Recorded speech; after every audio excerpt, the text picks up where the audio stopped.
सांगली जिल्ह्यातील गाजलेल्या अल्पवयीन मुलीवर अत्याचार आणि खून प्रकरणात जिल्हा व सत्र न्यायालयाने आरोपीला फाशीची शिक्षा सुनावली आहे. या निकालामागे पोलिसांनी केलेल्या शास्त्रशुद्ध आणि कौशल्यपूर्ण तपासाची महत्त्वाची भूमिका असल्याचे मानले जात आहे.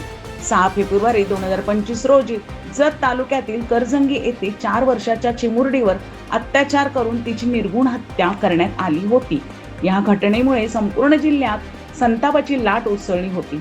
या गंभीर गुन्ह्याचा तपास उपविभागीय पोलीस अधिकारी सुनील साळुंखे यांच्या नेतृत्वाखाली करण्यात आली.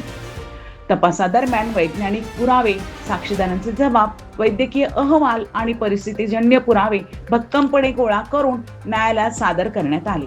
त्यामुळे आरोपी विरुद्ध गुन्हा सिद्ध करण्यात यश आले. या तपासात पोलीस निरीक्षक संदीप कांबळे तसेच उमदी पोलीस ठाण्यातील अधिकारी आणि कर्मचाऱ्यांनीही महत्त्वाची भूमिका बजावली. जिल्हा व सत्र न्यायालयाने सर्व पुराव्याचा विचार करून आरोपीला फाशीची शिक्षा सुनावली. या निकालामुळे पीडित कुटुंबाला न्याय मिळाल्याची भावना व्यक्त होत असून सांगली जिल्हा पोलीस दलाच्या तपास कौशल्याचे सर्व स्तरातून कौतुक होत आहे. ही होती एक महत्त्वाची बातमी. अशाच ताज्या आणि विश्वासार्ह बातम्यांसाठी पाहत रहा महाराष्ट्र न्यूज एक्सप्रेस. धन्यवाद.